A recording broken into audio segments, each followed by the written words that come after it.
En ligne.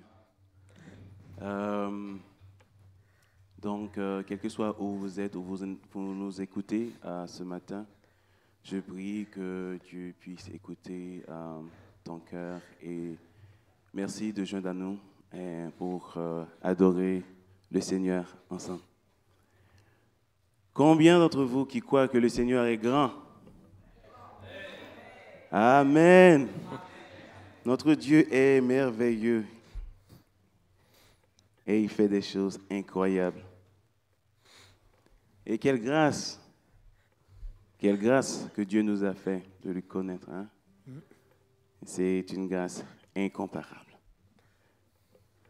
Donc, je vous demande de se mettre debout. Nous allons chanter ensemble et adorer le nom du Seigneur.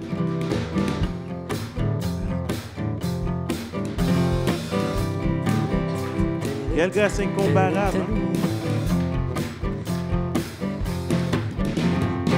Qui brise le pouvoir du mal de la mort, qui aime d'un amour si puissant, si fort. C'est le roi de gloire, il est le roi des rois.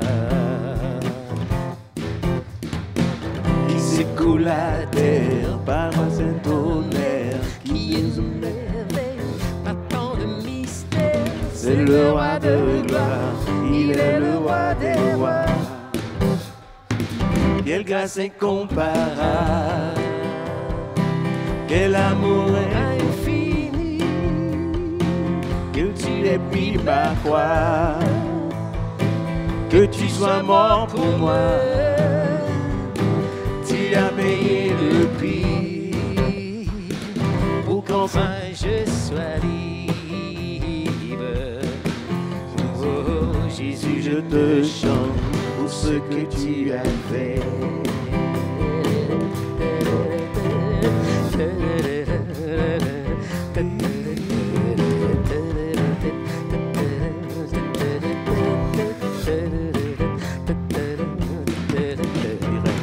Qui ramène la paix dans la confusion, change les orphelins en fils et en filles. C'est le roi de gloire, il est le roi des rois.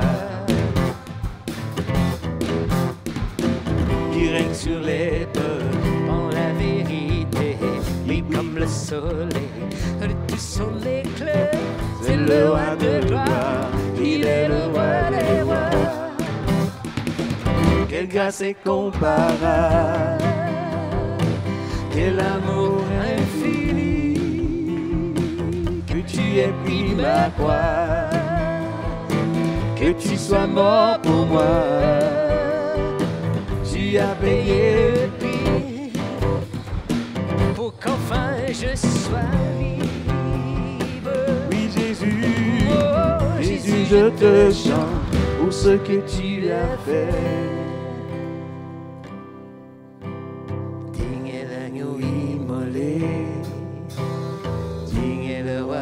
Vainqueur sur la mort, digne est l'agneau immolé, digne est le roi, vainqueur sur la mort, digne est l'agneau immolé, digne est le roi, vainqueur sur la mort, digne est l'agneau immolé, digne, oh, quelle grâce incomparable, quel amour infini,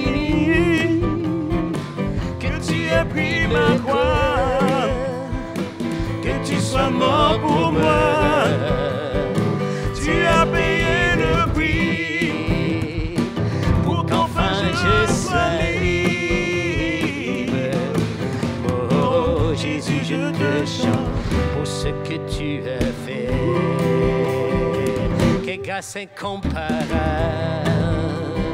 quel amour infini, que tu aies pris ma croix, Que tu sois mort pour moi, tu as payé le prix, pour qu'enfin je sois libre.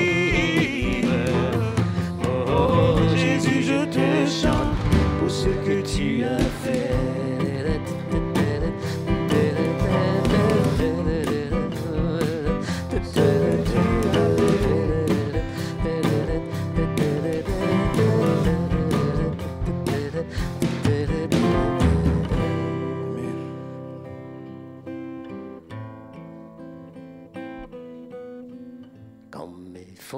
nations semblent ébranlées,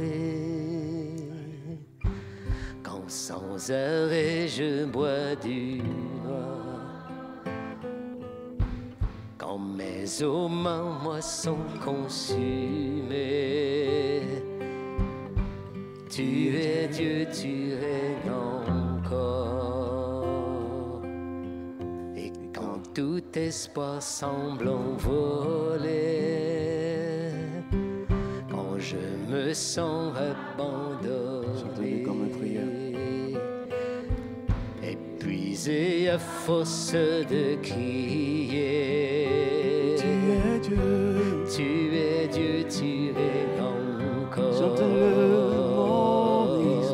Mon seul espoir est dans tes mains. Oui, Seigneur, tout concourt. Seigneur, tout concourt à mon bien. Dis-le, c'est une vérité. Cette vérité sera mon histoire. Tu es Dieu, tu règnes encore. Mes torts ne te sont pas cachés.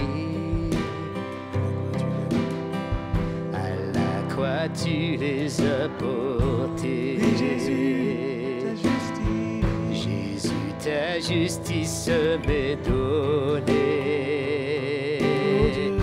Oh, tu es Dieu, à toi la gloire. Et quand la course, mon seul avoir est dans tes mains. Seigneur, tout concourt à mon bien. Seigneur, tout concourt à mon bien. Et cette vérité sera mon histoire. Tu es Dieu, tu règnes encore. Mon seul espoir est dans tes mains. Seigneur, tout concourt à mon bien. Cette vérité sera mon histoire.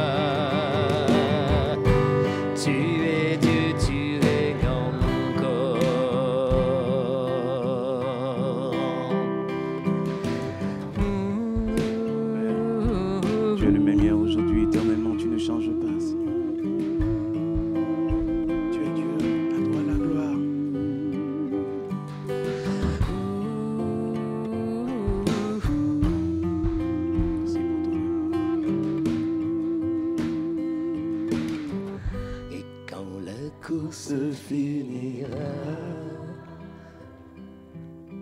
Jésus debout me défendra. Dans la gloire il m'accueillera. Oui, tu es Dieu, à toi la gloire. Tu es bon, tu es pour moi. Oui, mon Seigneur. Mon Seigneur, tu ne changes pas. Tu planifies pour tout à oh, tu es Dieu, à toi la gloire. Chante-le, mon seul espoir. Mon seul espoir est dans tes mains. Seigneur, tout concourt à mon bien.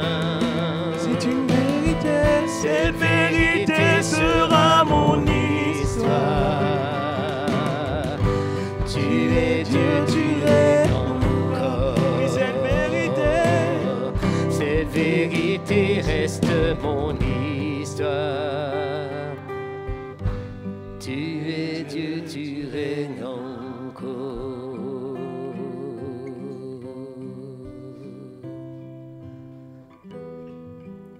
Le psalmiste nous dit dans Psaume 39, où irai-je? Bon, verset 7. Où irai-je? Loin de ton esprit. Et où fuirai-je? Loin de ta face. Si je monte aux cieux, tu es là. Si je couche au séjour des morts, tu vois là.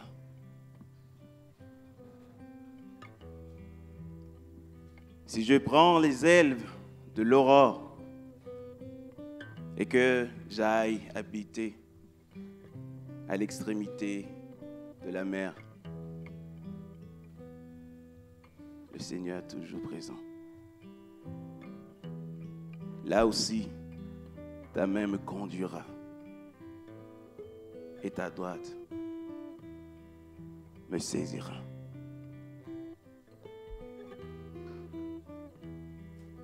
Combien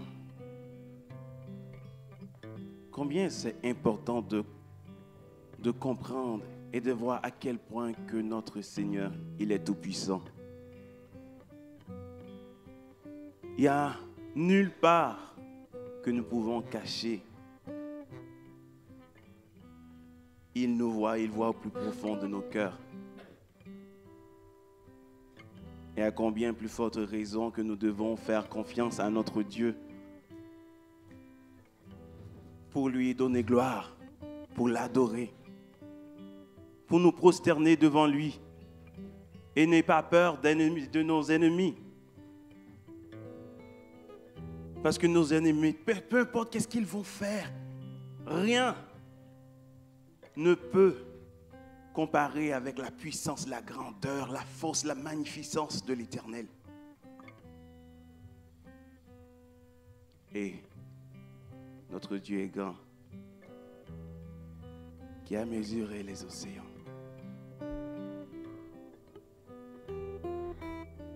Chantons avec moi. Qui a mesuré les océans, qui a compté les jours de demain. Rois et nations tremblent à sa voix, la création l'exalte avec joie.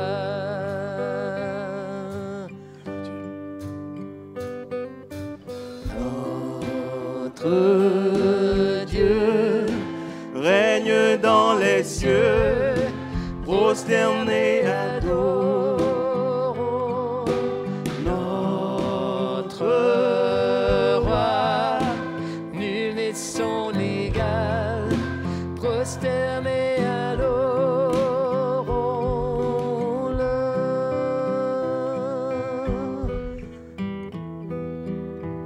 Ils sont de l'esprit de l'Éternel, Qui sait l'éclairer de ses conseils, qui peut s'opposer au Tout-Puissant, et cerner l'étendue de ses plans. Chantons-le, notre Dieu. Notre Dieu règne dans les cieux, prosterné adore. Oui, notre roi. Oh, Notre roi, nul n'est son égal, prosterné Chantons-le, notre Dieu. Oh, Notre Dieu, règne dans les cieux, prosterné adore notre roi, il est son égal, prosterné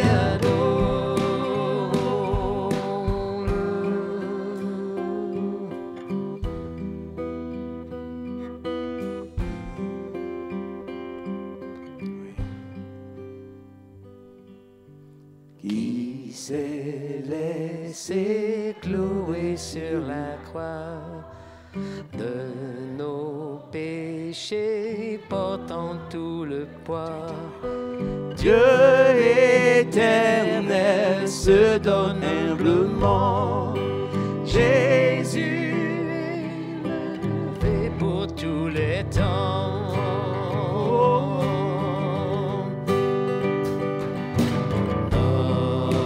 Notre Dieu règne dans les cieux, prosterné adore notre roi, nul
les cieux, prosternés adorons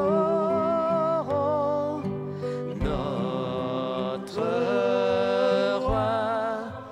Nul n'est son égal, prosternés adorons-le.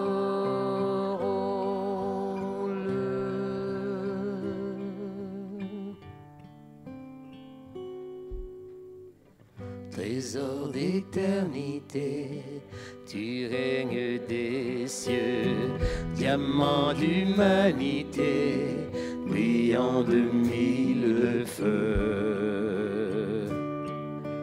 Digne es-tu, ô notre Dieu.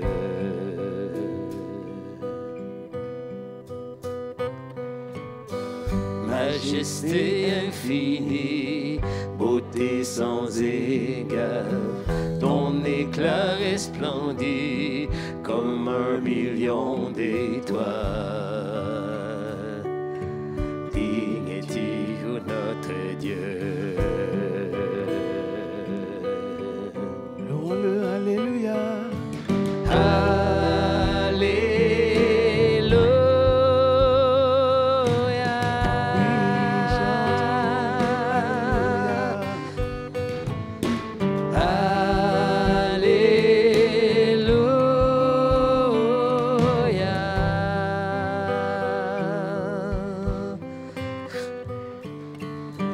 Tous les anges éblouis, milliers et myriades, prosternés devant lui, le même chant proclame. Digne es-tu, agneau de Dieu, que dans tout l'univers, l'Église célèbre. Jésus, roi de la terre et souverain du ciel. Oh, digne es-tu, agneau de Dieu. Jésus, tu es glorieux.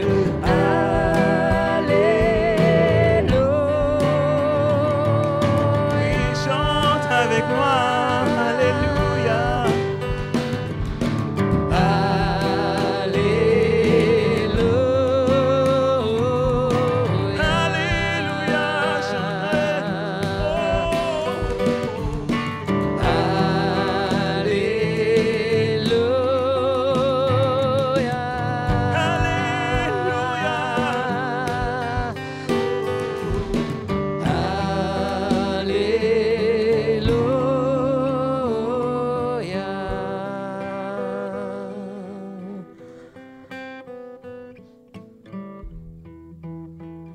Père, tu es saint, le même hier, aujourd'hui, éternellement. Tu as dit dans ta parole, si l'Éternel ne bâtit pas la maison, celui qui la bâtit travaille en vain. Et si l'Éternel ne garde pas la ville, celui qui la garde veille en vain. En vain vous levez-vous matin, vous couchez-vous tard. Alléluia à notre Dieu.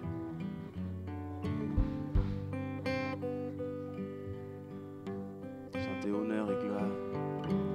Honneur et gloire, règne et puissance à notre Dieu, à notre Dieu. Splendeur et grâce, force et louange à notre Dieu, à notre Dieu. Honneur et gloire, règne et puissance à notre Dieu, à notre Dieu. Splendeur et grâce, Force et louange à notre Dieu, à notre Dieu. honneur et gloire.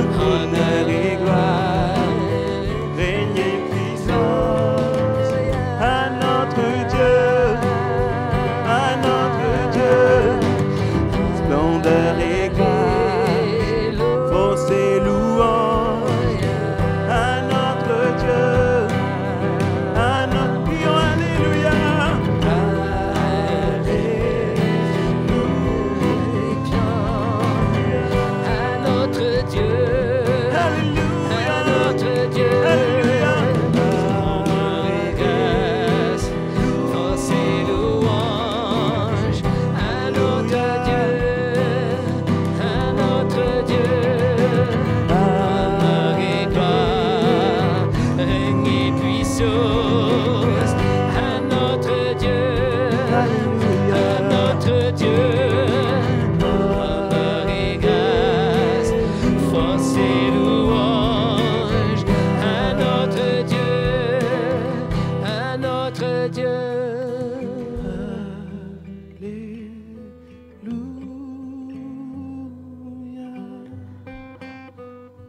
Chantons. Alléluia.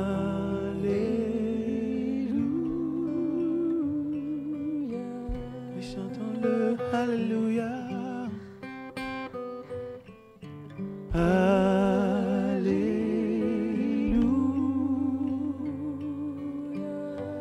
Comme une prière, nous chantons.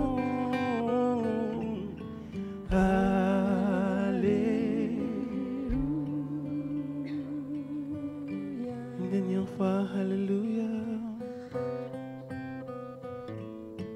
Alléluia.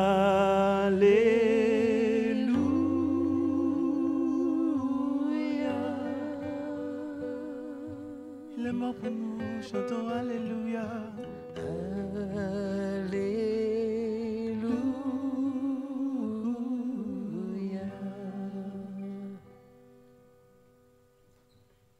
Honneur et gloire à toi, notre Dieu. Tu es le même hier, aujourd'hui, éternellement. Tu ne changes pas, Père. Tu es celui qui a pris nos péchés à la croix, maltraité pour nous. Tu règnes à jamais. Père, nous te remercions pour cette matinée, Seigneur. Merci pour chacun de nous ici présents, Seigneur. Nous te prions, Seigneur, de verser ta grâce sur chacun de nous ici présents, Seigneur. Au nom de ton Fils Jésus, nous te prions. Amen. Vous pouvez vous asseoir.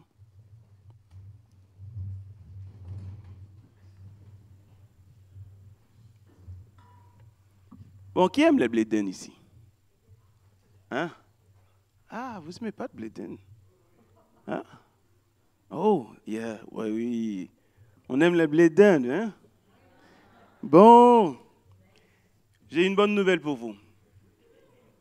Donc, dimanche, le 8 septembre prochain, nous allons avoir une épluche de blédins. Hein? Ben, si vous êtes content, il faut au moins crier, dire. Ah, yeah!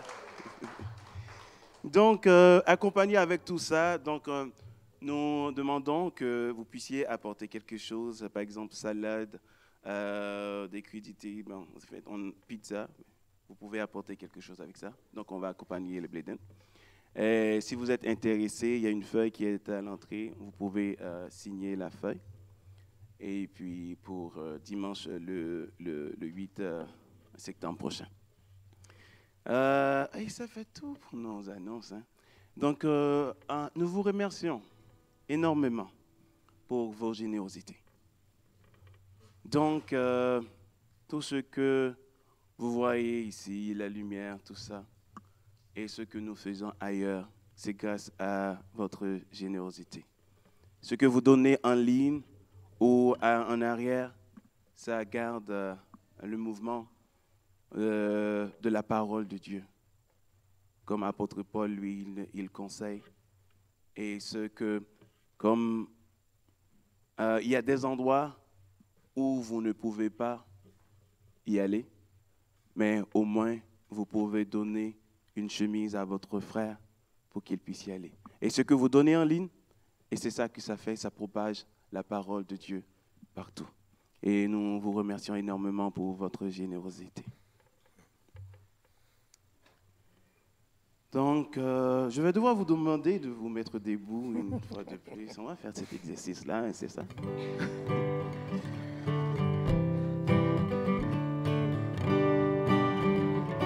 Notre Dieu est souverain. Hein?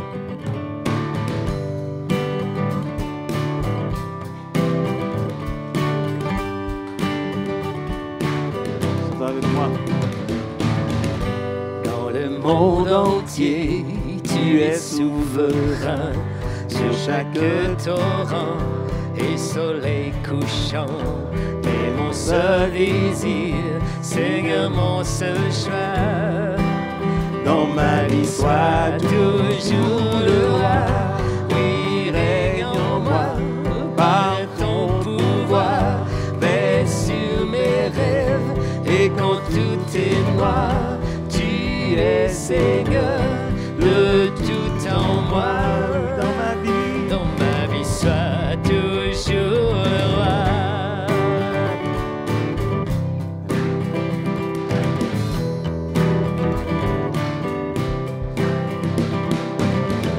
Dans chaque parole et chaque pensée, je veux refléter, Seigneur, ta beauté. Il n'y a rien au monde de plus précieux que toi. Dans ma vie, sois toujours le roi. Oui, règne en moi par ton pouvoir, veille sur mes rêves. Et quand tout est noir, tu es Seigneur, de tout en moi. Dans ma vie, sois toujours le roi. Oui, règne en moi par ton pouvoir, veille sur mes rêves. Et quand tout est noir, tu es Seigneur, de tout en moi. Dans ma vie, sois toujours le roi. Dans ma vie, sois toujours le roi. Dans ma vie, sois toujours le roi.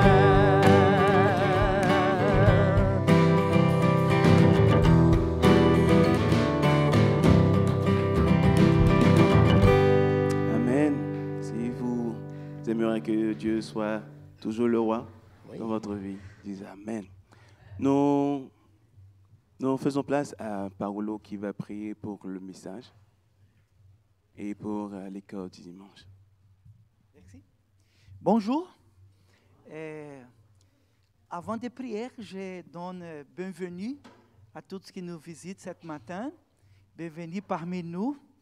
Et je me sens obligé de dire que pendant la semaine, nous avons des groupes d'études de la parole qui s'appelle Église Maison. Il y a plusieurs églises maison de notre église. Amen? Et j'ai le privilège de diriger un groupe d'église maison. Tous les vendredis.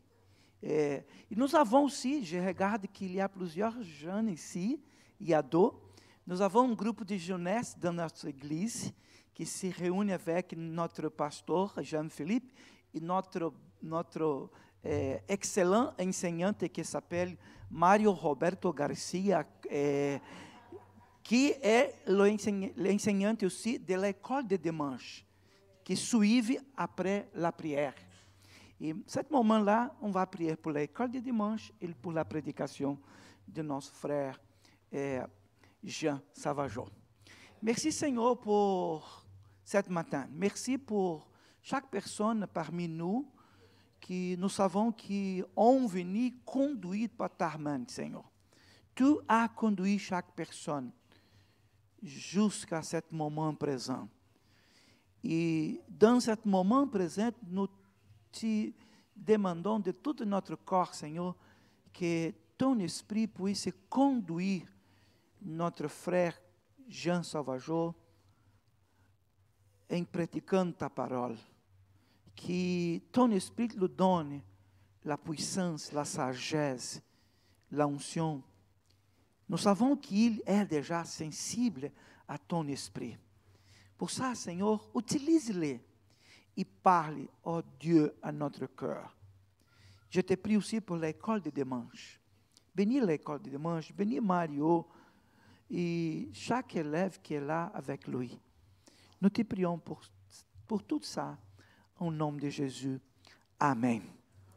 Amen. Amen. Donc, les jeunes, vous pouvez aller à l'école du dimanche. Donc, faisons place à Jean Sauvageau pour le message.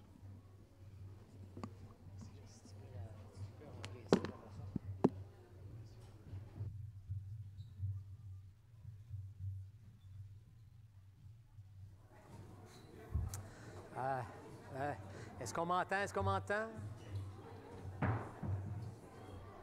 On m'entend? On m'entend pas? C'est peut-être ici le petit piton. Est-ce que je rentre là-bas? Est-ce que je rentre? Est-ce que je rentre? Rentrais-je?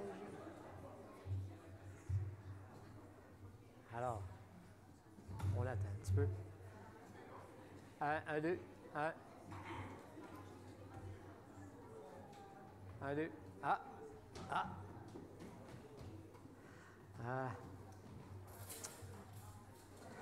Alors, pendant que les enfants s'en vont, juste vous présenter quelques livres qui m'ont aidé dans les 3 prédications que j'ai données sur l'appel. God at Work de M. Veit. Ceux qui lisent l'anglais, c'est très bien. L'appel de M. Guinness. Os Guinness, un drôle de nom, Os Guinness. L'appel, très bien. Mais c'est un format un peu différent de ce qu'on est habitué. Hey, la bénédiction, merci. La vie chrétienne est une vocation de Paul Helm, très bon, très bien. Je vais le suggérer à la bibliothèque. Alors, vous allez retrouver des choses que je dis, beaucoup de choses que je vous dis dans ce livre. Et un autre petit livre qui est aussi très bon, mais qui ne porte pas tellement sur le sujet de l'appel, mais plus de la volonté de Dieu dans nos vies. Je n'ai pas adressé ça, je ne l'adresserai pas ce matin encore, comment savoir la volonté de Dieu pour nos vies, mais c'est quand même très relié, l'appel de Dieu pour nos vies et comment savoir la volonté de Dieu pour nos vies. Très bon petit livre. Décidé selon Dieu en toute simplicité de Tim Chester.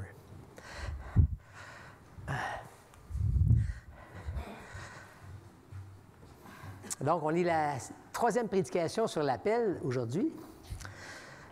On va voir si vous êtes bon. On a vu plusieurs sortes d'appels à date. On a vu, là, un mois environ, on a vu l'appel général. Hein? Tous sont appelés à se tourner vers Dieu. Tout le monde, ça c'est un appel général à tout le monde sur la planète qui peuvent l'entendre. Convertissez-vous et croyez en l'Évangile. L'appel général. On a vu aussi l'appel efficace. Et l'appel efficace, c'est Dieu appelle quelqu'un à lui et la personne va croire. La personne donne sa vie au Seigneur. C'est un appel irrésistible. Dieu, on a vu ensemble. Donc, c'était quoi l'appel efficace? Dieu appelle et la personne se tourne vers lui fait confiance, lui cède sa vie, reçoit Jésus et veut le suivre. Ça, c'est l'appel efficace de Dieu. La semaine dernière, on a vu ensemble l'appel de l'humanité. Souvenez-vous, c'était quoi l'appel de l'humanité? Ça avait 2 volets. Travailler et deuxième volet, c'était, je ne sais pas comment le faire, ça, bien comme ça. On est des prêtres, des rois prêtres, mais on est des rois prêtres qui voulons répandre la présence de Dieu sur toute la terre. Ça, c'est l'appel pour l'humanité. Mais j'aimerais changer de nom ce matin. En y pensant, je vais changer de nom. Ce n'est plus l'appel de l'humanité. C'était l'appel de l'humanité, mais Adam a péché. Mais c'est l'appel de la nouvelle humanité. Nous, l'Église, c'est notre appel de la nouvelle humanité. Un appel à travailler, mais aussi à être roi prêtre pour répandre la présence de Dieu partout sur toute la terre. C'est possible pour nous. Mais pour l'humanité, c'est impossible. C'est notre appel en tant que croyants. Arrêtez, je vous dis ça, mais ce n'est pas tout à fait exact. C'est notre appel en tant que communauté de croyants. Ce n'est pas quelque chose qu'on fait tout seul, cet appel-là de l'humanité. C'est quelque chose qu'on fait en Église, qu'on fait ensemble. Et ça, c'est l'appel de Dieu pour nous. OK. C'est pas seulement une question d'annoncer l'Évangile, mais c'est inclus. mais c'est aussi refléter Dieu dans toute sa bonté, sa beauté, sa créativité, dans notre travail, mais aussi dans ce qu'on fait les uns pour les autres. Dans les Écritures, si vous regardez les Écritures, vous allez voir souvent le mot « appel ».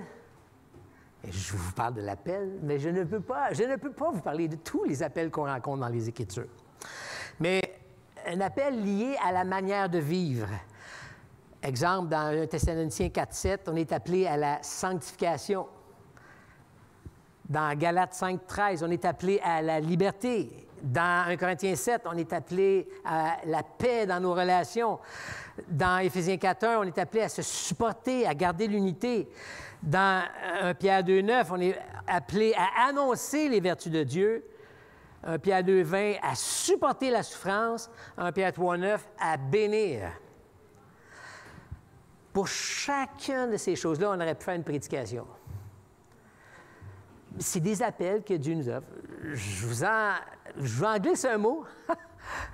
En faisant 3 prédications sur l'appel, on ne peut pas passer à travers l'appel de toutes les Écritures. Et même, je ne parle pas non plus d'un appel, je vais l'appeler spécial, comme Paul a été appelé, comme Ésaïe a été appelé, que Dieu l'a appelé une œuvre spéciale.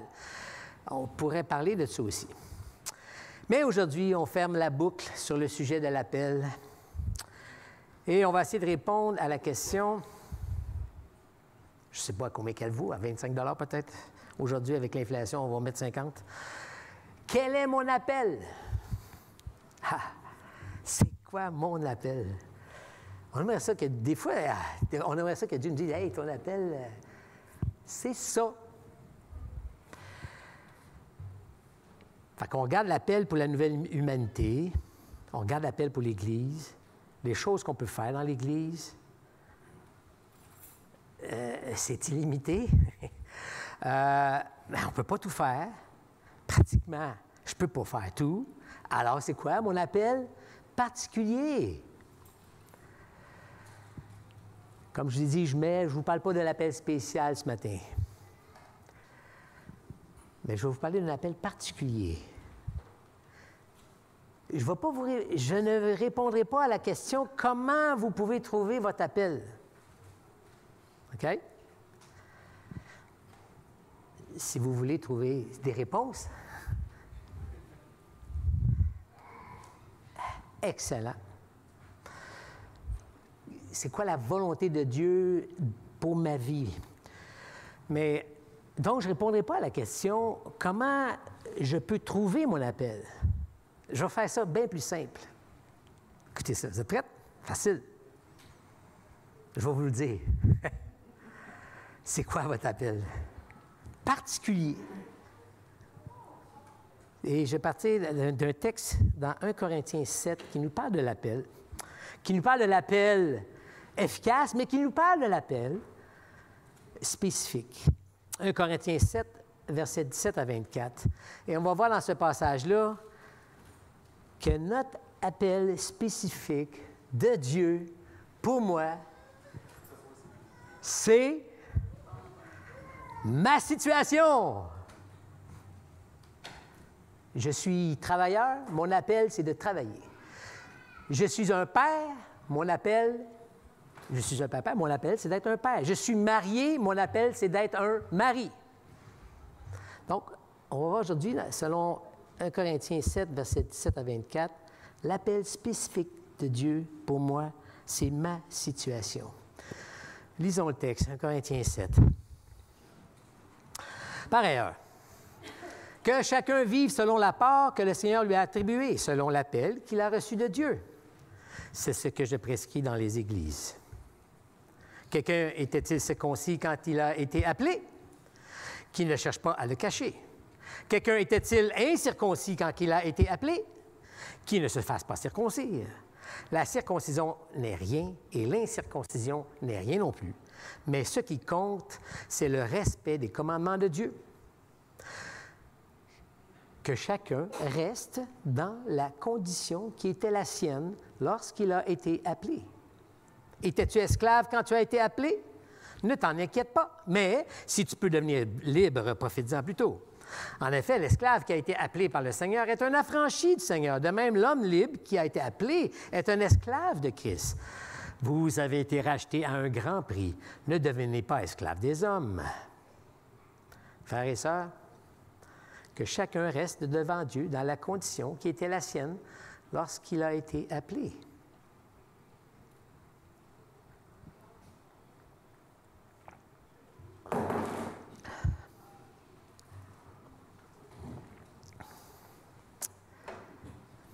Paul écrit ce chapitre 7 aux Corinthiens parce que certains chrétiens dans l'Église pensaient que leur vie spirituelle, ça devait être séparé de leur vie sociale ou conjugale. Pire, ils pensaient que leur situation de vie sociale ou conjugale pouvait être un obstacle à leur vie spirituelle. Les Corinthiens, la vie spirituelle, ça, c'est la vraie affaire. Ça, c'est spirituel. Hein? La nouvelle vie en Jésus-Christ. Des miracles, prophétiser, parler en langue, des choses extraordinaires, voir des choses extraordinaires. Ça, c'est la vraie affaire. C'est ce que les Corinthiens pensaient.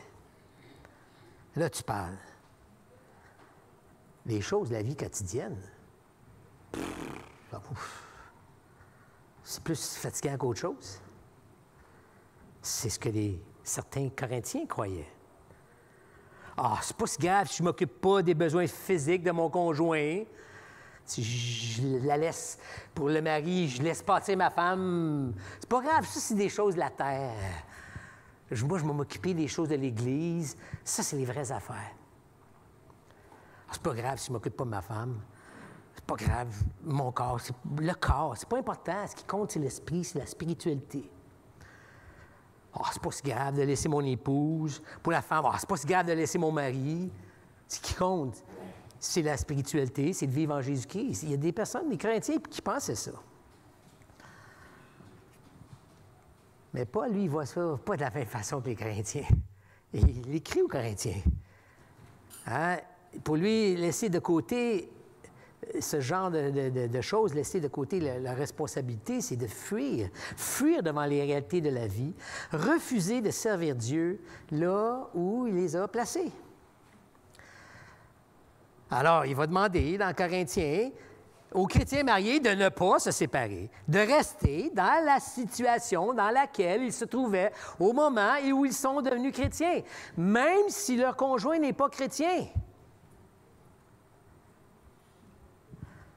Et notre passage illustre ce principe dans d'autres situations aussi. Leur situation raciale. Tu es circoncis, donc tu es un juif. Ou tu n'es pas circoncis. Ça change. Ne change pas ta situation. C'est la situation que tu vivais quand Dieu t'a appelé d'un appel efficace. C'est donc quand tu es devenu chrétien, tu étais juif circoncis, essaye pas de te décirconcire. Pas mal dur. J'ai quand même lu quelque part que... Je me demande s'il y en a qui n'essayaient pas. Il ne faut pas rire, hein? Mais il y en a qui le cachaient peut-être. Les Corinthiens, ils vont cacher... Ils viennent d'un arrière-plan juif. Moi, je ne montrerai pas à personne que je suis de là.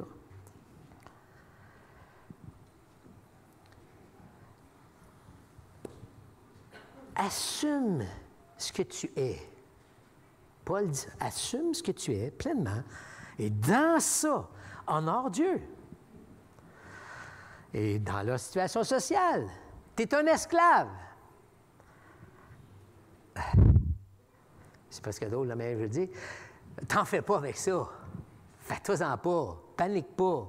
Mais si tu peux être affranchi, si tu peux arrêter d'être esclave, profite-en, ça vaut la peine. Mais... Et Paul ne défend pas l'esclavage en passant ici, loin de là.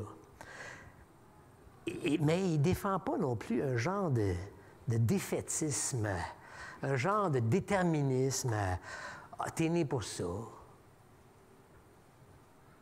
Il dit à l'esclave devenu chrétien, tu peux à être pleinement disciple de Jésus-Christ dans ton état. Tu n'as pas besoin d'essayer de fuir ton maître pour devenir un meilleur chrétien. Tu peux être 100% le chrétien que Dieu veut que tu sois en étant esclave. C'est ça que Paul dit ici. Tu penses que ton frère là, qui est libre, là, qui est plus libre que toi? Pas du tout! Lui, c'est l'esclave de Christ, mais toi, tu es l'affranchi du Seigneur. Il est en train de traverser les rôles. Pourquoi il dit ça? Hein? Monsieur Helm va citer, le chrétien esclave reste libre de servir Dieu. De la même manière, le chrétien qui n'est pas esclave est le serviteur de Christ. Il n'est pas libre de faire ce qu'il veut. C'est bien dit, c'est beau. Devenir chrétien ne nous sépare pas de nos obligations dans lesquelles nous étions avant de devenir chrétien. Au contraire, ce qu'on était avant, on devient chrétien, on vit ça sous un autre regard. Le regard de Dieu. Il y a 3 reprises dans notre texte, 3 fois. Paul le dit de façon un peu différente, mais à 3 fois, il commande de rester dans la condition dans laquelle le chrétien était lors de sa conversion. Verset 17, verset 20, verset 24. Verset 17, que chacun vive selon la part que le Seigneur lui a attribuée, selon l'appel qu'il a reçu de Dieu. Verset 20, que chacun reste dans la condition qui était la sienne lorsqu'il a été appelé. Verset 24, que chacun reste devant Dieu dans la condition qui était la sienne lorsqu'il a été appelé. Il me semble... tu n'avais pas besoin de le dire 3 fois, mais peut-être c'est important. Et les versets 17 et 20 sont savoureux. Tu peux mettre la prochaine. Je vais vous lire. Ça, c'est la traduction Darby qu'on voit. Darby est plus littéral, mais il nous fait mieux ressortir l'histoire de l'appel et même il utilise le mot vocation ici. Verset 17. Toutefois que chacun marche comme le Seigneur le lui a départi, chacun comme Dieu l'a appelé. C'est ainsi que j'en ordonne dans toutes les assemblées. Et verset 20, que chacun demeure dans la vocation dans laquelle il était quand il a été appelé. Verset 17, le chrétien doit marcher comme le Seigneur le lui a départi. Chacun comme Dieu l'a appelé. Ça veut dire que le chrétien est appelé à se conduire, à vivre ce qui est assigné à lui. Dieu, dans sa souveraineté, a voulu qu'il soit là. Bien, le chrétien, il faut qu'il vive là pour la gloire de Dieu. Dieu l'a voulu, Dieu dans sa providence, on l'a chanté. Règne à moi. On a chanté un Dieu qui règne, un Dieu qui est souverain sur tout. Bien, Dieu est souverain avant notre vie, avant qu'on soit au Seigneur. Il a voulu que tu sois esclave. Là, c'est sûr qu'il n'y a personne ici. Mais il a voulu que tu naisses ici. Sois un Québécois. Et c'est correct. Il a voulu que tu arrives ici. Sois un immigrant ici pour la gloire de Jésus. Donc, ce qui lui est assigné dans le contexte, ici, c'est l'état dans lequel il vivait lorsqu'il s'est converti avant. Le chrétien a à marcher, à vivre comme un chrétien dans cet état. C'est pas parce que tu changes d'état, tu vas être un meilleur chrétien ou que tu vas être plus spirituel. Verset 20, Paul utilise un synonyme du nom « appel », le nom « appel », et il utilise le verbe « appeler ». Ici, on a le verbe « appeler », c'est vraiment l'appel efficace, mais ici, son synonyme, c'est un autre mot. Darby traduit par « vocation ». Et si vous vous rappelez la première vocation, j'en avais parlé, c'était quoi la vocation? La vocation, là, ça vient du latin qui veut dire « appel ». C'est un synonyme. Donc, Paul, il dit, selon que chacun demeure dans la vocation dans laquelle il était quand il a été appelé, mais qu'il reste dans son appel que Dieu l'a mis, là où est-ce que Dieu l'a mis. C'est ça son appel, c'est ça sa vocation, qui reste là au moment que Dieu l'a sauvé. Lorsque Dieu t'a appelé au salut, demeure dans cette vocation que tu avais. Ça ne veut pas dire que tu ne changeras pas un jour, mais tu peux pleinement vivre ta vie chrétienne. Et même Dieu veut que tu vives pleinement ta vie chrétienne. Là où tu es présentement, tu n'as pas besoin d'attendre d'être quelqu'un d'autre.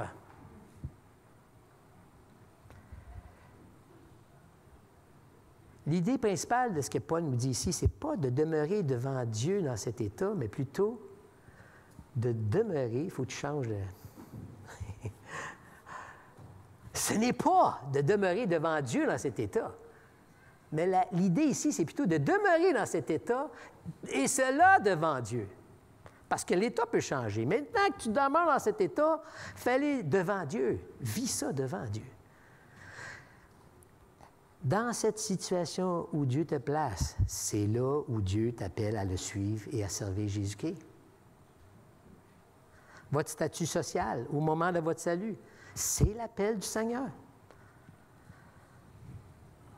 Bien sûr, les esclaves qui gagnent leur liberté, les mariés dont le conjoint les a quittés, des célibataires qui se marient, on comprend les choses. Mais dans tous les cas, l'appel spécifique de Dieu pour la personne est sa situation. L'appel spécifique de Dieu pour moi est ma situation.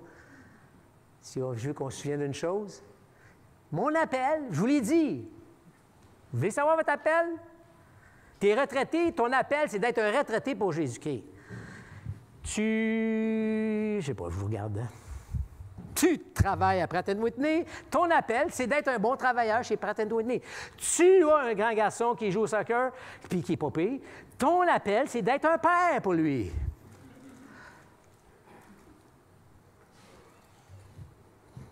Je ne sais pas être d'autres personnes. Il y a plein de papas ici. C'est merveilleux.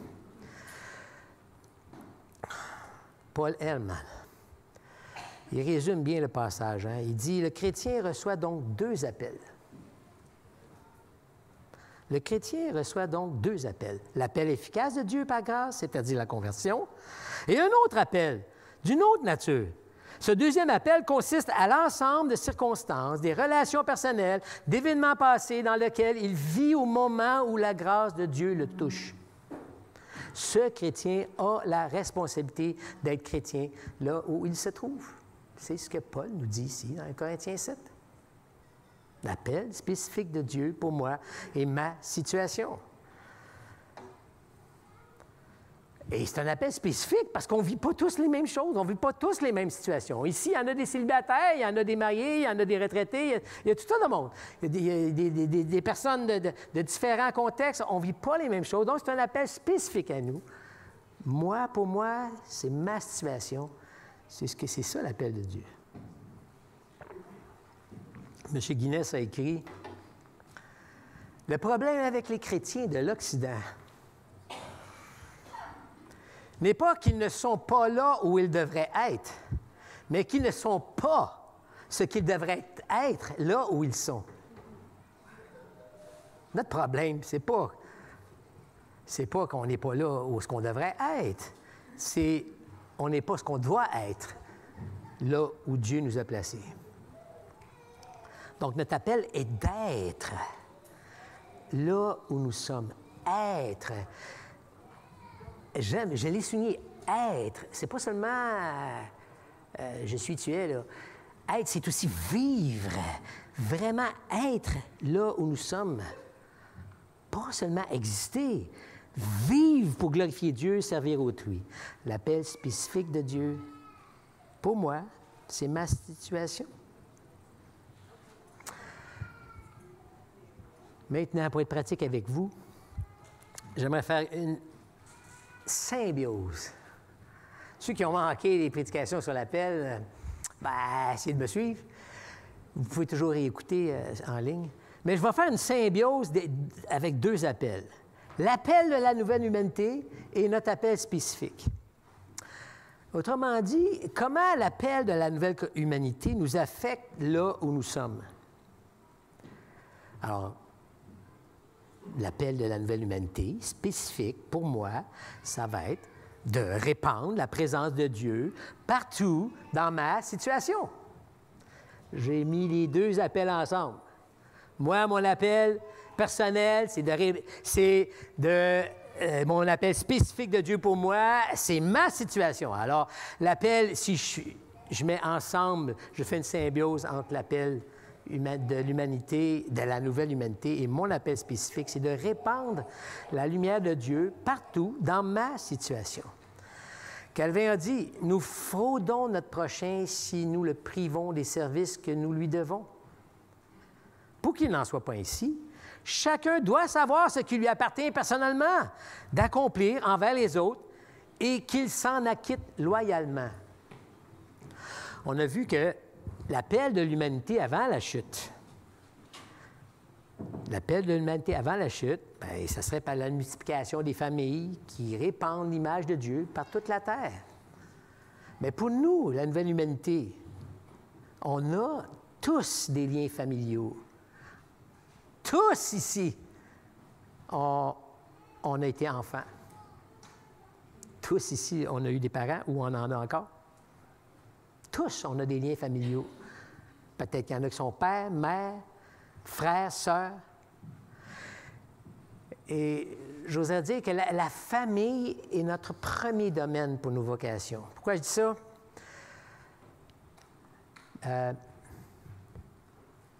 C'est Jésus qui dit, je ne me souviens pas du texte, mais il dit que peut-être qu'il y en a qui peuvent m'aider. C'est comme, il dit, ils ne veulent pas s'occuper de leur famille l'offrande que je voulais donner pour mes parents, je l'ai réservée. Mais c'est pire que des incrédules.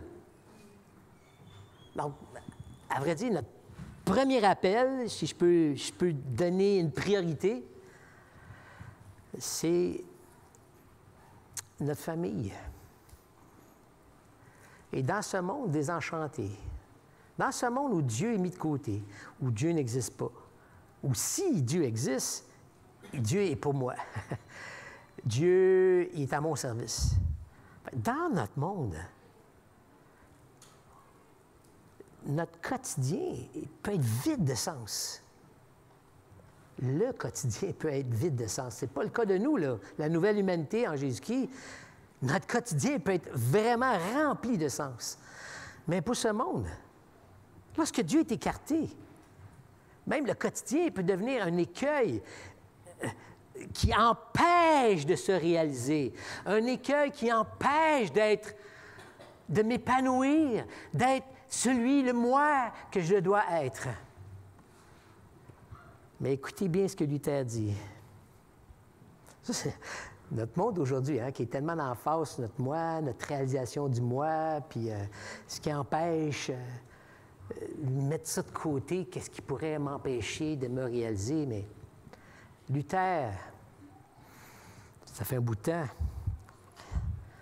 On va lire ce qu'il dit. C'est un peu long, soyons concentrés.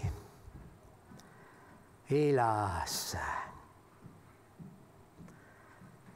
Dois-je changer le bébé, laver ses couches, sentir sa puanteur, passer des nuits entières avec lui, m'occuper de lui lorsqu'il pleure, soigner ses rougeurs et ses plaies, en plus m'occuper de ma femme, subvenir à ses besoins en travaillant à mon métier, m'occupant de ceci et cela, faire ceci et cela, endurer ceci et cela, et tout ce que la vie conjugale comporte d'amertume et de corvée. Quoi? Devrais-je me faire prisonnier à ce point? Ô pauvre et malheureux, avez-vous pris une femme? Que la misère et l'amertume aillent au diable! Il vaut mieux rester libre et mener une vie paisible et sans souci. Je me ferai prêtre ou religieux. J'obligerai mes enfants à faire de même. C'est bon, hein? Que répond la foi chrétienne? Elle ouvre les yeux. Elle regarde par l'esprit tous ses devoirs insignifiants, dégoûtants, méprisés, et se rend compte qu'ils sont tous ornés de l'approbation divine, comme de l'or et des joyaux les plus précieux. Il dit, « Ô Dieu, puisque je suis certain que tu m'as créé et que tu as engendré de mon corps cet enfant, Je sais aussi avec certitude qu'il répond à ton parfait plaisir. Je te confesse que je ne suis pas digne de bercer le petit bébé. Je ne suis pas digne de laver ses couches, ni de me voir confier le soin de l'enfant et de sa mère. Comment se fait-il que sans aucun mérite, je sois parvenu à cette distinction d'être certain de servir ta créature et ta volonté la plus précieuse? Bien là-dedans, différence de vision, hein? Ah, comme je le ferais volontiers, même si les tâches sont encore plus ingrates et méprisées. Ni le gel, ni la chaleur, ni la pénibilité, ni le travail ne m'affligeront ou ne me dissuaderont, car j'ai la certitude que cela est agréable à tes yeux. L'épouse devrait-elle aussi considérer son devoir sous le même angle? Lorsqu'elle allaite l'enfant, lorsqu'elle le berce, le baigne, prend soin de lui d'autres manières, lorsqu'elle s'occupe d'autres tâches et qu'elle aide son mari et lui obéit, ce sont là des œuvres nobles et précieuses. Dieu, avec tous ses anges et toutes ses créatures, sourit, non pas parce que ce Père lave des couches, mais parce qu'il le fait dans la foi chrétienne.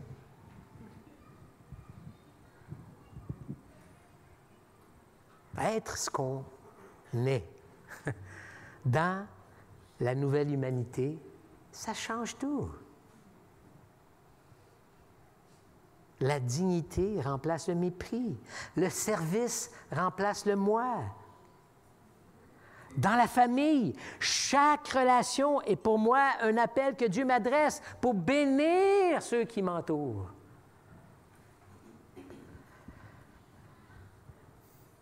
On a vu que l'appel de Dieu pour l'humanité passait par les relations familiales.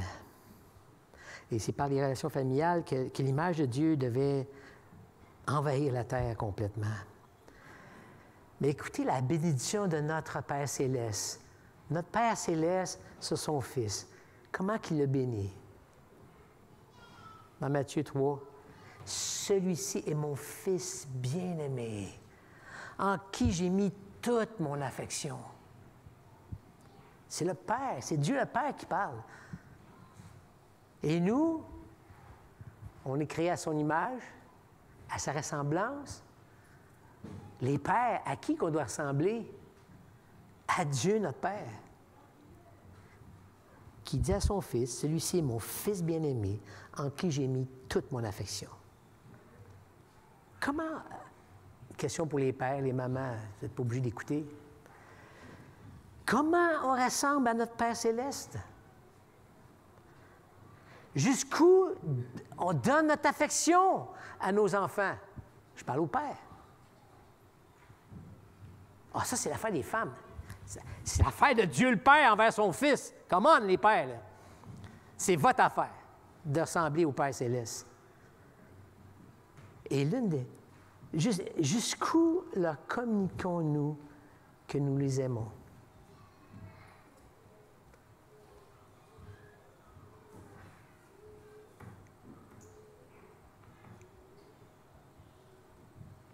Je ne sais pas, ça c'est pas dans mon texte, mais je ne sais pas si on se rend compte comment, ce que Dieu fait, je chamboule tout. Moi, je n'ai pas vécu ça. Je n'ai jamais eu un père qui me dit « je t'aime ». Il prenait du temps avec moi, mais qui dit ça avec tendresse. Prenons notre temps. C'est un appel, Père. C'est l'appel de Dieu pour nous. Et l'une des meilleures choses qu'on puisse faire pour nos enfants, c'est de prendre plaisir en eux. Hey, il vient de renverser le bol de céréales à terre, puis il a fait exprès.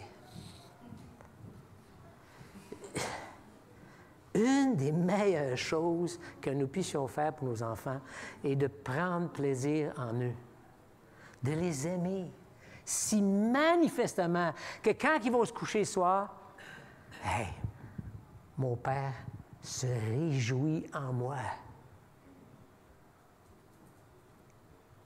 Mon Père prend plaisir en moi. »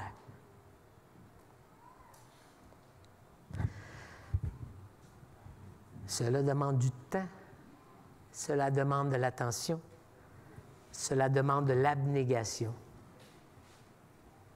De s'oublier, de se mettre de côté. Mais c'est notre appel à nous les pères. On a des parents. Tout le monde a eu des parents. Il y en a qui sont décédés. Mais on a des parents. Comment on les honore? La parole de Dieu nous appelle à les honorer. Comment tu honores ton père, ta mère? Jusqu'où tes parents comprennent qu'ils sont importants pour toi.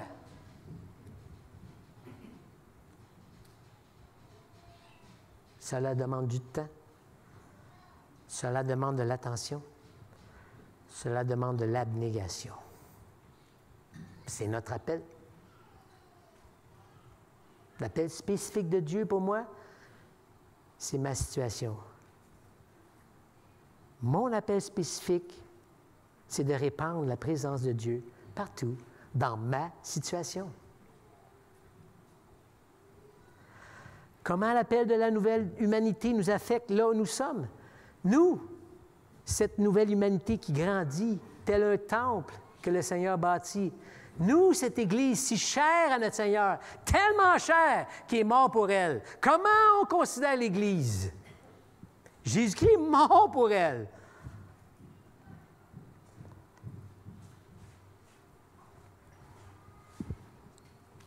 C'est un autre domaine de notre vocation. On est appelé. Et notre première vocation dans l'Église, c'est d'être membre. Beaucoup de personnes ici ne sont pas membres. Tu veux savoir à quoi Dieu t'appelle? Si tu n'es pas membre, c'est d'être membre. Ben voyons donc. Se tenir responsable pour prendre soin des autres, s'engager à prendre soin des autres, s'engager aussi à recevoir des autres, encourager les frères et sœurs que le Seigneur place autour de toi. N'oubliez pas, l'appel spécifique de Dieu pour moi, c'est ma situation. C'est répandre la présence de Dieu partout dans ma situation. Tu viens à l'Église, répandre la présence de Dieu, encourager les frères et sœurs que le Seigneur a placés autour de toi à marcher dans la sainteté, à obéir, à être fidèle à la parole. C'est notre appel. Proclamer haut et fort les bienfaits, proclamer les louanges de Dieu. C'est notre appel à chacun de nous. Louer, ce n'est pas réservé juste aux personnes qui chantent bien ou aux personnes en avant, mais grâce à Dieu, on loue ensemble ici. Mais peut-être que tu dis, moi, je ne chante pas assez bien pour louer. Ton appel, c'est de louer aussi. Faire des disciples, témoigner avec courage de votre foi, accueillir les nouveaux. C'est notre appel. C'est pas simplement l'appel à des spécialistes autour de nous. Oui, le Seigneur met autour de nous des gens qui sont doués, qui nous aident à réaliser notre appel. Dieu nous met ensemble pour qu'on se fasse du bien, pour qu'on prenne soin les uns des autres. Cela demande du temps, cela demande de l'attention, cela demande de l'abnégation, mais c'est notre appel.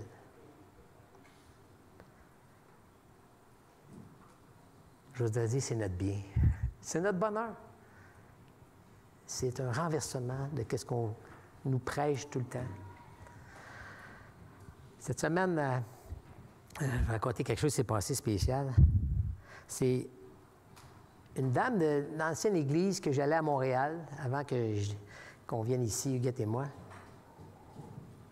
Donc, ça fait très longtemps. Elle m'envoie un messenger.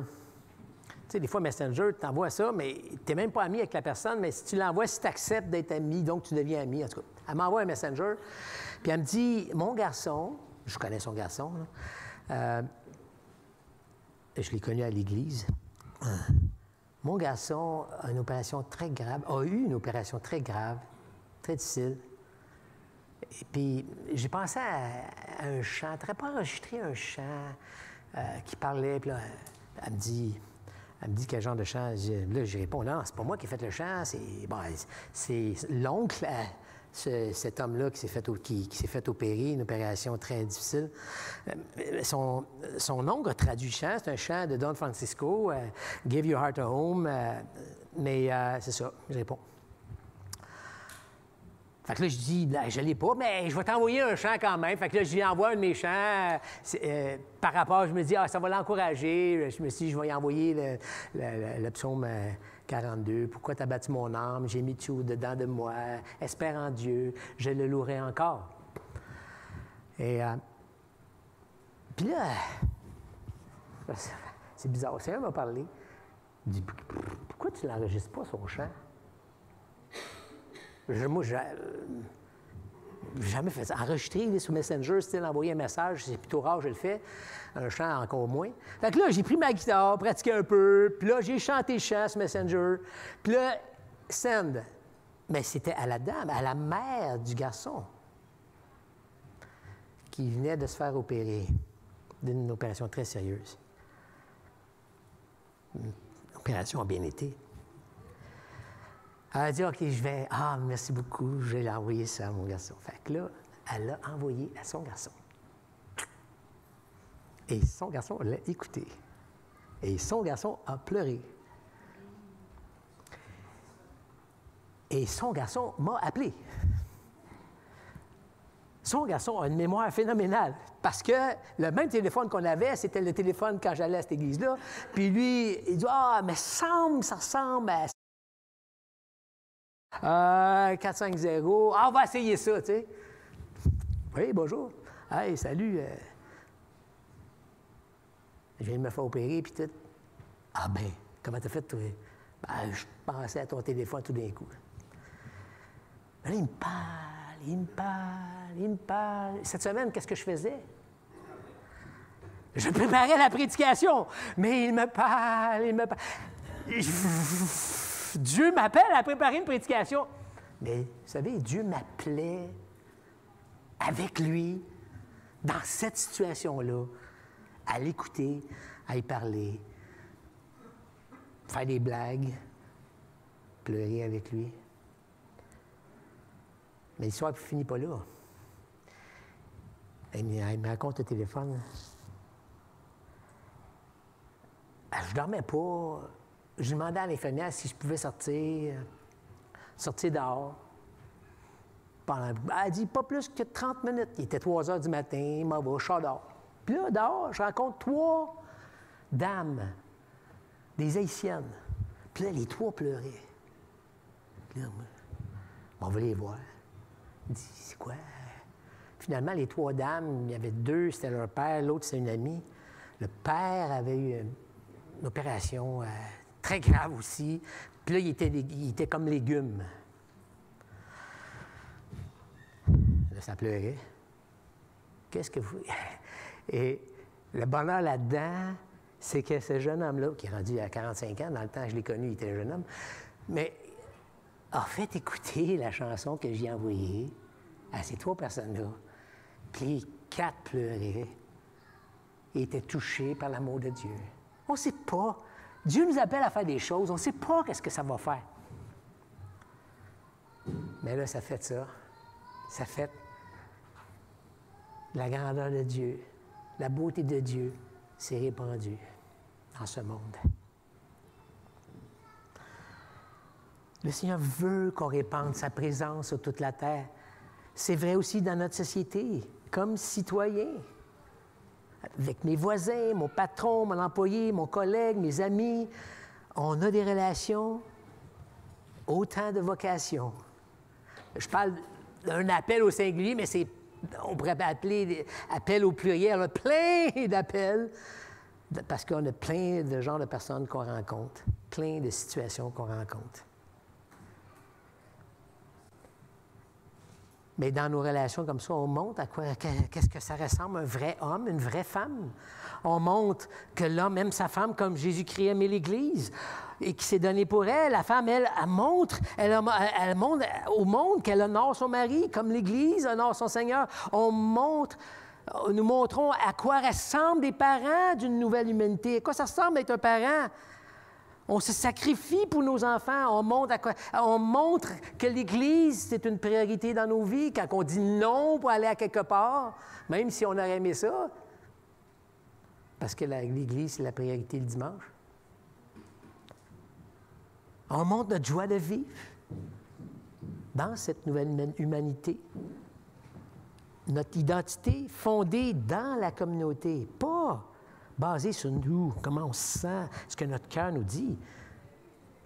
On prend le temps de servir, de faire du bien à nos amis, voisins, collègues, personnes au travail. C'est notre appel.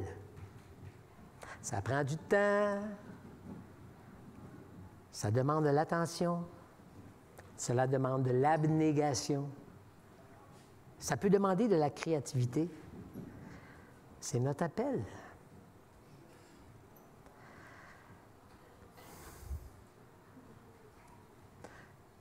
Je termine en vous citant les paroles de Mathieu Girald, qui a fait sur l'appel de Dieu un enseignement très bon. Vous pourrez, si jamais vous voulez écouter Mathieu Girald, je vous donnerai, envoyez-moi un courriel ou venez me parler après, je vous enverrai ça, un lien pour écouter ce qu'il dit par rapport à l'appel. Mais voici ce qu'il dit. La doctrine des vocations dessine une résistance culturelle. Dans un monde enténébré, entaché par le péché, embué par beaucoup d'idoles, dans un monde où chacun fait ce qu'il veut, dans un monde où chacun cherche son propre intérêt, vouloir glorifier Dieu en servant les autres et en sacrifiant son propre intérêt pour le bien des autres devient un acte de résistance. En remplissant nos vocations dans la famille, dans l'Église, la société, on est en train de résister au mensonge, on est en train de vivre la vérité de l'Évangile au milieu du mensonge du monde, on est en train de suivre l'agneau sur le chemin de la victoire. Et cette victoire passe par la croix, par le fait de porter chaque jour notre croix. Moi, je rajoute mourir à nous-mêmes. Et dans cette bataille, cette résistance, chaque couche qui est changée, chaque repas qui est préparé, chaque service qui est rendu aux voisins, chaque appel téléphonique qui est passé à un frère ou à une sœur dans la foi qui souffre, chacune de ces choses qui répond à l'appel de Dieu, que Dieu nous adresse, devient un acte de résistance à la gloire de Dieu. Bien-aimés, vous voulez savoir c'est quoi votre appel? Je vais vous le répéter encore. C'est de répandre la présence de Dieu partout dans votre situation. Que le Seigneur nous vienne en aide.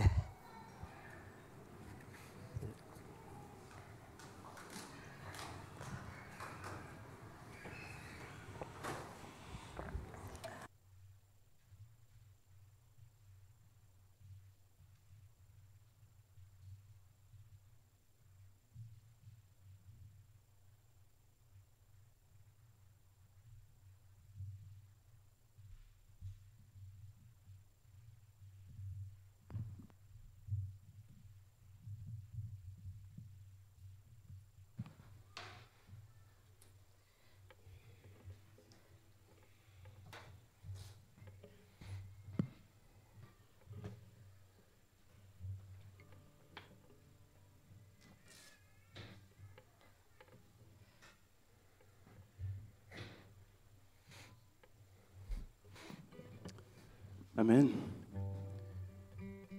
Peu importe là où on est, n'importe quelle manière que nous sommes, l'appel est fait et que nous pouvons venir vers Dieu tel que nous sommes. Ça, c'est une grâce. Hein? Donc, nous allons chanter ensemble. Vous pouvez vous mettre debout.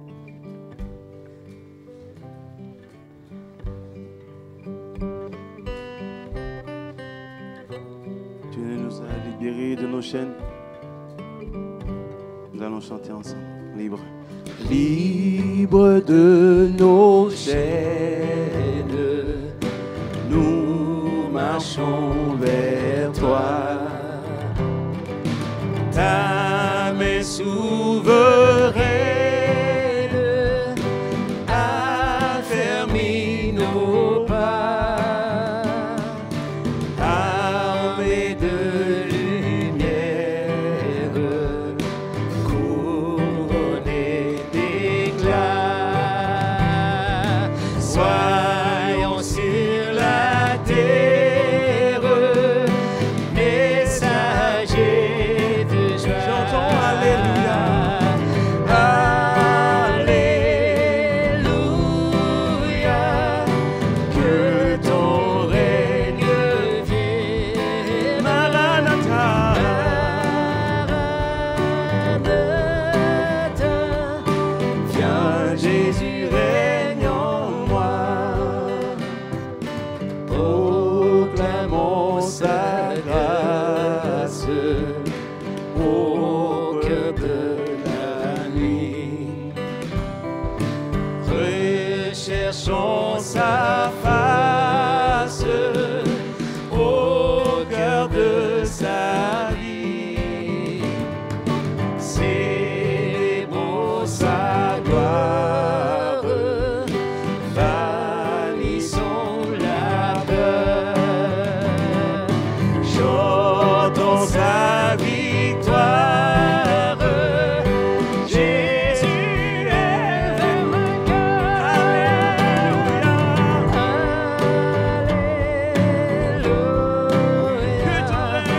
Que ton règne vienne. Maranatha, viens Jésus, règne en moi.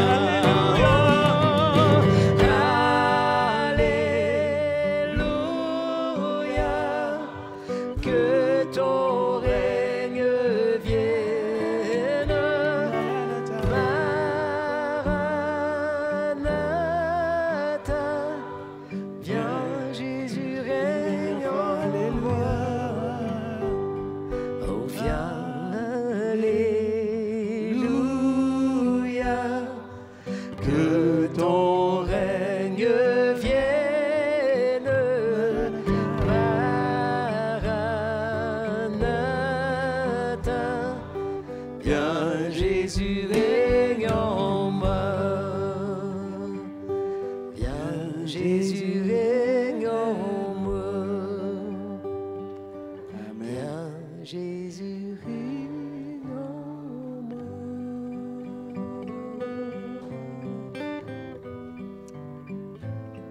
Père, viens, règne en nous. Donc, allez au travail, partout où vous êtes. N'oublie pas, faites connaître à tous que notre Dieu est grand. Par vos actions, tout ce que vous êtes. Ok. Allez en paix, que Dieu vous bénisse. Passez une excellente semaine.